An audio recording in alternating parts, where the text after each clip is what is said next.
আসসালামু আলাইকুম দেশবাসী ও প্রবাসী যারা আছেন, বাংলাদেশে যারা আছেন, আমার ভিডিওটা দেখবেন, বেশি বেশি শেয়ার করবেন, লাইক করবেন। তো বাংলাদেশে প্রশাসন ভাইদের সম্পর্কে কিছু বলতে চাই, কারণ আমরা পূর্বপুরুষকাল থেকে শুনে আসছি প্রশাসন বাহিনী হলো আমাদের সাধারণ জনগণের জন্য। এখন প্রশাসন বাহিনী যদি আমাদের জনগণকে কুকুরের মতো মেরে, পাখির মতো মেরে রাস্তাঘাটে ফেলে দেয়, তাহলে আমরা ভরসা করবো কোথায় বলেন? আমি কোনো বিএমপি, কোনো আমলিক সেটা নিয়ে বলছি না। আমি একজন গৃহিণী, আমি একজন মা, আমি একজন স্ত্রী। আমার আর এগুলো সহ্য হয় না ভাই। দেখেন, না কিছু করতে পারি, না কিছু বলতে পারি। যখন ভিডিওটা এসে দেখি মোবাইলে, তখন আর সহ্য হয় না যে আমরা খাই, পড়ি, থাকি, ঘুমাই। না জানে কত মার বুক খালি হইতেছে, না জানে কত নারী স্বামী হারা হইতেছে। সন্তানগুলো দেখে আর সহ্য হয় না। ওরা তো আমাদেরই সন্তান, ওরা আমাদের ভবিষ্যৎ। আমরা আর বাঁচবো কয়দিন? আমাদের সময় তো শেষ। প্রশাসন ভাইয়েরা প্লিজ, আপনাদেরও সন্তান আছে, স্ত্রী আছে, মা আছে, বোন আছে।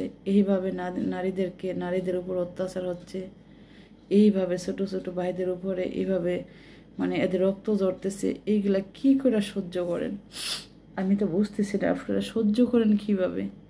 কিন্তু দেখেন, আমার মতো একজন সাধারণ মানুষের পক্ষে তো কোনো কিছুই করা সম্ভব না ওদের জন্য।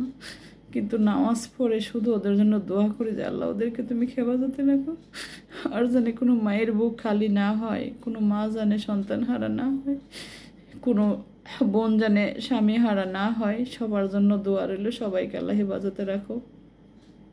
প্রশাসন বাইরে প্লিজ, নিজের জন্য, নিজের স্বার্থের জন্য এইভাবে এতটা নির্মম পাষাণ হয়েন না। সন্তানের কথা ভেবে, আপনার স্ত্রীর কথা ভেবে প্রয়োজনে পোশাক খুলে ফেলেন, প্রয়োজনে ওয়াদাবদ্ধ যা দিয়েছিলেন সেটা খুলে ফেলে রিক্সা চালায় ভাত খান, তারপর এরকম করেন না। দেখেন, এক আল্লাহ পাক সারা পৃথিবীতে পিঁপড়ার জীবন দেওয়ার মতো শক্তি কারো নাই। যারা চলে গেছে সবই ঠিক হবে, সবই আসবে। কিন্তু যারা চলে যেতেছে, যাদেরকে খুন করে ফেলা হইতেছে, যাদেরকে পঙ্গু করে ফেলা হইতেছে, এদের জীবন কি আর ফিরে আসবে? আসবে না। সবই তো পাবো আমরা, কিন্তু ওদেরকে আর পাবো না। তো দয়া করে প্লিজ প্লিজ প্রশাসন বাইরে, আমি একজন স্ত্রী, আমি একজন বোন, আমি একজন মা, আপনাদের কাছে আমার অনুরোধ, আপনারা ওদের উপর আর গল্লি চালাবেন না। প্রয়োজন ওদেরকে সাহায্য করেন, ওদের পাশে দাঁড়ান, ওদেরকে হেল্প করেন। তারপরে এমন ছোট ছোট দুধের মাসুমগুলোর উপরে আর গল্লি চালান না, প্লিজ প্লিজ। আর আপুরা, ভাইয়ারা, সবাইকে বলবো, আপনারা আপনাদের সন্তানকে নিজের হেফাজতে রাখবেন, ভালো রাখবেন, সুস্থ রাখবেন। তো সোনামণিরা, তোমাদের উপরে দোয়া রইল। আমার আর কিছু করার নেই। তবে আমি তোমাদের জন্য দোয়া করি, আল্লাহ পাক তোমাদেরকে ভালো রাখুক, সুস্থ রাখুক, তোমাদের মনের আশা আল্লাহ পূরণ করুক।